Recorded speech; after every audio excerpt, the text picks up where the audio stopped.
Here, stay till the end of the video. I'll show you a beautiful thing, right? See, so beautiful here. Yeah, the pilot must be really enjoying stuff, and I don't know how he could take off. But we will discuss two most commonly used and important ways to measure the speed of aircraft. One is true airspeed, that is TAS. The other is ground speed, that is the speed with which the aircraft flies on the ground. It seems complicated, but it is really very easy. Now let's understand what is TAS. Just look at me. An aircraft is going. Whenever the aircraft goes, the molecules, air molecules close to it are disturbed because of aircraft movement. But if you take a nearby undisturbed air molecule, right? So close by there will be one or two air molecules which are not disturbed by the movement of aircraft.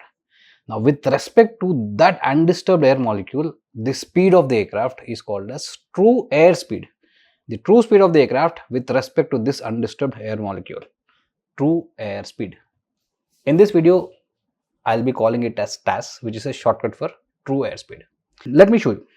Let's say this aircraft is moving and this air molecule which is close to it is disturbed by the movement of the aircraft, these two air molecules, but these air molecules are undisturbed. So with respect to this air molecule, if the aircraft is moving at a speed of 100 knots, knots is nautical miles per hour, same like kilometer per hour, nautical mile per hour.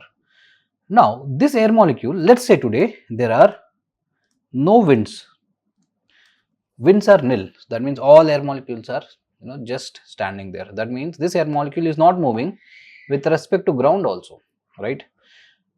Now the speed of the aircraft with respect to this undisturbed air molecule was 100 knots, which is TAS, true air speed. Because this air molecule is stationary with respect to ground, the speed of the aircraft with respect to ground is also 100 knots. Next example. Here, stay till the end of the video. I'll show you a beautiful thing. Let's say this aircraft with respect to this undisturbed air molecule is moving again with a speed of 100 knots. But now today there are winds. Winds are in this direction. All the air molecules are moving forward with a speed of 10 knots. These are winds. What happens? With respect to this air molecule, the aircraft is moving forward with 100 knots. And the whole system, all the air molecules are pushing the aircraft forward with 10 knots. Now, with respect to ground, the aircraft will move, iska TAS 100, plus the whole system is moving forward. All the air molecules and the aircraft is being pushed forward by 10 knots. So, on ground, the speed would be 100 plus 10, 110 knots. This type of wind which pushes the aircraft forward is called as tailwind. I'll give you one more example.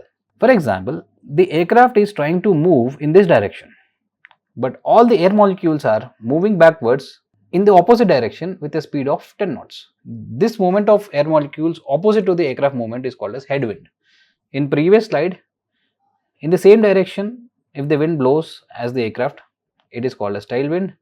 If the wind blows in the opposite direction to the aircraft, this is called as headwind. In this case, see, if you take this air molecule and imagine that as stationary, with that stationary air molecule, the aircraft is moving forward by 100 knots. But the whole system, this air molecule included, it is moving backwards by 10 knots. So with respect to ground, the aircraft is moving forward by 100 knots, but it is being pushed backwards by 10 knots of headwind. So ground speed would be 100 minus 10, that would be 90 knots. Like this next example will blow your mind.